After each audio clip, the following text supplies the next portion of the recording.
Halo, Assalamualaikum warahmatullahi wabarakatuh.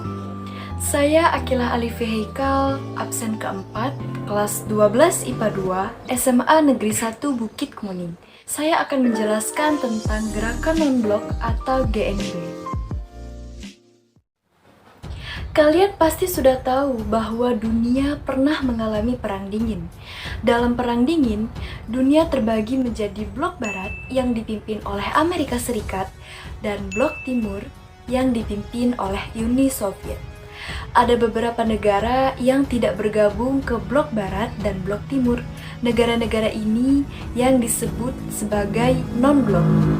Negara-negara ini memilih untuk menjaga perdamaian dunia dan akhirnya memutuskan untuk membentuk suatu gerakan yang dinamakan dengan Gerakan Non-Blok atau GNB. Gerakan non-blok atau non-aligned movement adalah suatu gerakan yang bersifat netral dan tidak memihak blok barat ataupun blok timur saat terjadinya perang dingin. Sebelum GNB terbentuk, pada tahun 1954 dilangsungkan Konferensi Colombo di Sri Lanka. Pada tahun 1955, Konferensi Asia Afrika atau KAA diselenggarakan. Dalam KAA, pemimpin dari 29 anggota mendeklarasikan komitmen untuk tidak terlibat dalam konfrontasi blok barat dan blok timur. Konferensi ini berhasil menyatukan kekuatan negara-negara dunia ketiga untuk bersikap netral terhadap blok barat dan blok timur. KAA ini yang menjadi pemicu GNB. Konferensi Asia Afrika menghasilkan Dasasila Bandung.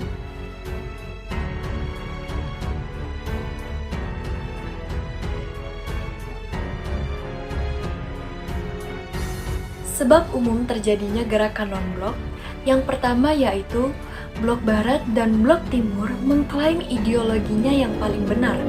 Pertarungan ideologi keduanya lebih banyak berdampak negatif daripada positifnya.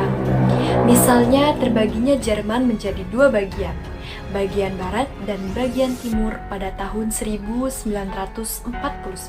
Kemudian contohnya lagi, Perang Korea pada tahun 1950 yang membuat semenanjung Korea terbelah menjadi Korea Utara dan Korea Selatan sampai saat ini. Yang kedua, kecemasan di antara negara-negara yang belum merdeka, misalnya seperti Kamerun, Somaliland, dan Rwanda. Sebab khusus terjadinya gerakan non-blok yang pertama yaitu ditandatanganinya Dokumen Brioni pada tahun 1956. Dokumen Brioni ini merupakan sebuah pernyataan terkait pembentukan GNB dari tiga pemimpin negara di dunia ini.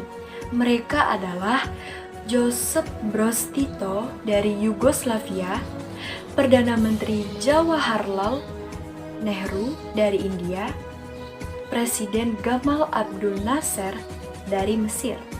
Dokumen-dokumen tersebut memuat prinsip dasar untuk mempersatukan gerakan non-blok.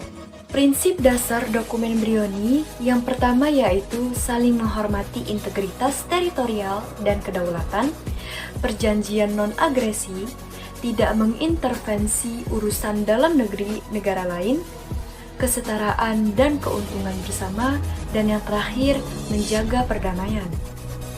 Sebab khusus terjadinya gerakan non-blok yang kedua yaitu terjadinya invasi di Teluk Babi pada tahun 1961. Teluk Babi terletak di Kuba, salah satu negara di benua Amerika. Kenapa Amerika Serikat masih menyerang Teluk Babi?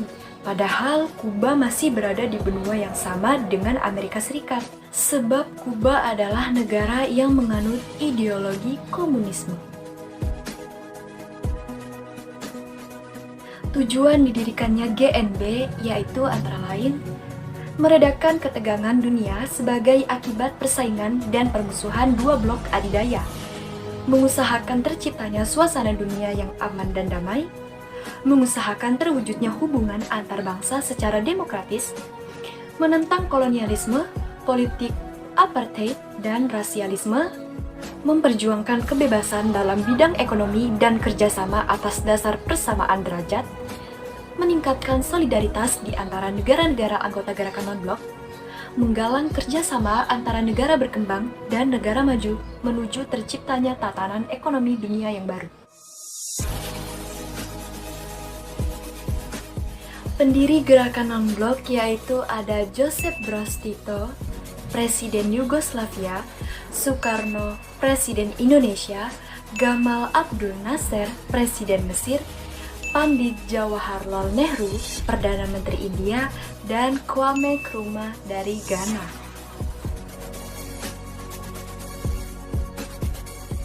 Peran Indonesia dalam GNB.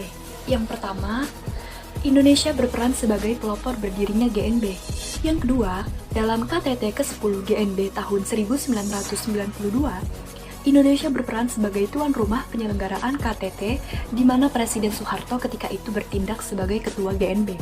Yang ketiga, Indonesia memprakarsai kerjasama teknis di beberapa bidang, seperti bidang pertanian dan kependudukan. Dan yang terakhir, Indonesia mencetuskan upaya untuk menghidupkan kembali dialog Utara-Selatan. Peran GNB untuk Indonesia. Untuk menjamin kemerdekaan nasional, kedaulatan, keutuhan wilayah, dan keamanan negara-negara non-blok dalam perjuangan mereka melawan imperialisme, kolonialisme, neokolonialisme, apartheid, rasisme, termasuk Zionisme, dan segala bentuk agresi, pendudukan, dominasi, gangguan, atau hegemoni asing, di samping menentang politik blok dan politik negara besar.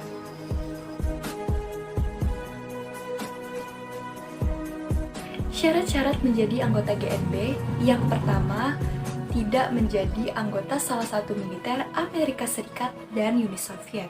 Yang kedua, mendukung gerakan-gerakan kemerdekaan nasional. Dan yang terakhir, menganut politik bebas dan hidup berdampingan secara damai. Anggota gerakan non-blok memiliki lebih dari 100 anggota. Berikut beberapa negara anggota tersebut.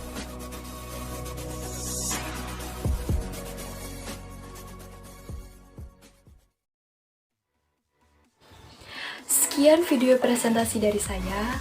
Apabila ada kekurangan dan kesalahan, saya mohon maaf. Saya akhiri. Wassalamualaikum warahmatullahi wabarakatuh.